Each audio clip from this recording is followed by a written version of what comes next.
I want to start by saying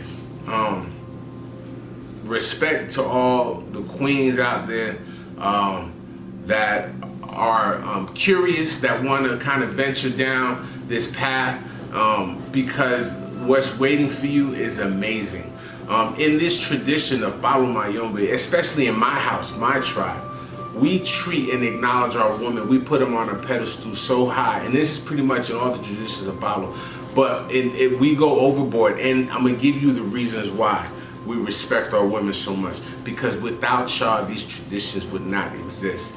It was you women that brought the secrets over during the transatlantic slave trade. It was you women, you put the seeds to the herbs in your hair. You cut your skin, you put secrets in your skin, you put stuff up in your vagina. And without y'all women, none of this would be here. So that's why we treat y'all with so respect. And I led that with that because that's what I need you guys to have, that kind of energy. When you're looking yourself in the mirror, you need to understand and know the majestic power that's within you. Once you acknowledge that, it's almost a snowball effect. It's something starts burning inside, and it just starts going. And within this tradition, anyway, that it's a wonderful thing because we get you. I can guide you in that direction and build you up to something incredible. And I just wanted to throw in more women that get on this thing and this discovery. Oh, it's a trickle effect. You got no choice but to pass it down to your kids, your cousins, your aunties. It is not gonna stop. And then more and more, and that happens, that's how we change generations. Right. That's how we shift the energies that's within. Exactly. But for you women, I suggest definitely a daily meditation, some sort of ritual. Now, when we use the word ritual, I don't want to freak nobody out. We ain't, doing no crazy black stuff over here. Ritual is just the word, something that you do every day.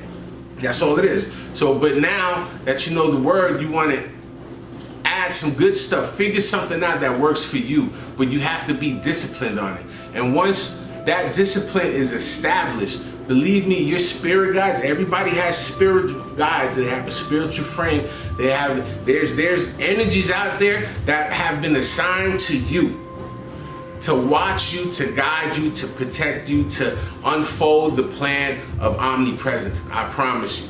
So while you're doing this and you're developing that discipline on stuff that's working for you, your spiritual guides see that, and that's how the blessings start becoming. But now we have to acknowledge them, right? At the same time, you have to be proactive in a couple of different spaces at once for this to really have the ache, the engando.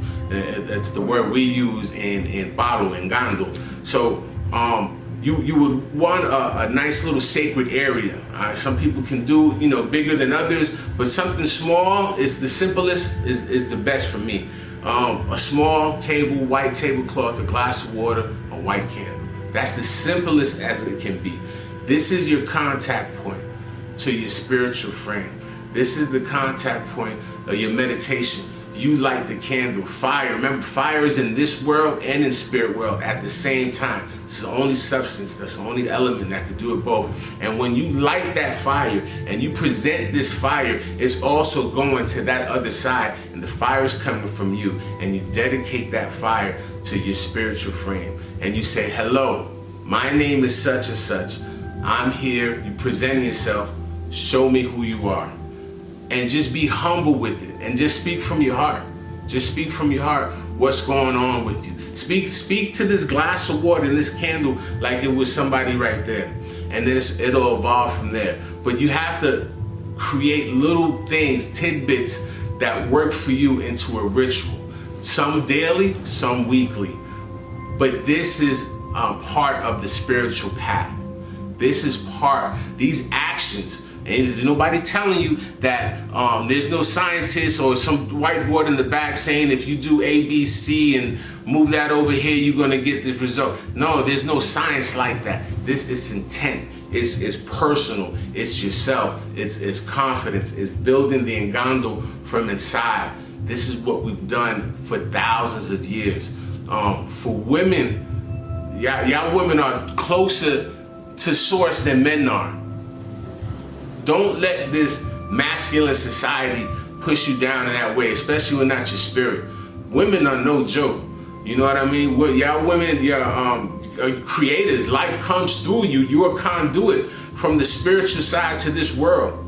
By nature, by default, you have Ngando. So it's super important that you discover that. And the process is amazing for those who are ready, because not everybody's ready. Timing is everything. You got to go through a couple of things in order to get to this point. But figure out, I guess I would say, figure out a personal ritual for yourself, and build on that. That's what I would say. Okay.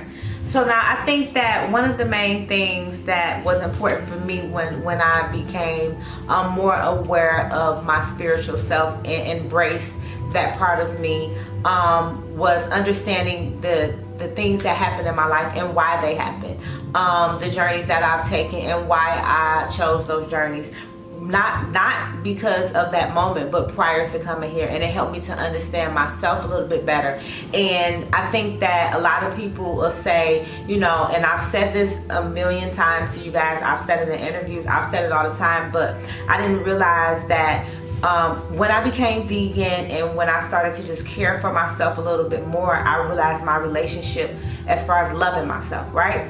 And loving yourself is one of the most important things that you can do. Now, not saying you don't love yourself if you don't do these things, but just understanding that once you take care of your temple, things will flow a little bit better, you know. And so for us as women, it's very important, because since we are the vessels to life, since we are the vessels to the knowledge that carries on and on and on, we have to take care of ourselves a little bit better than the men. Sorry, sis, like that's just where it is, you know. And not saying that, fellas, you can slack, you can't slack. But right now we talking to the goddesses, because I feel like we need to have this conversation, right?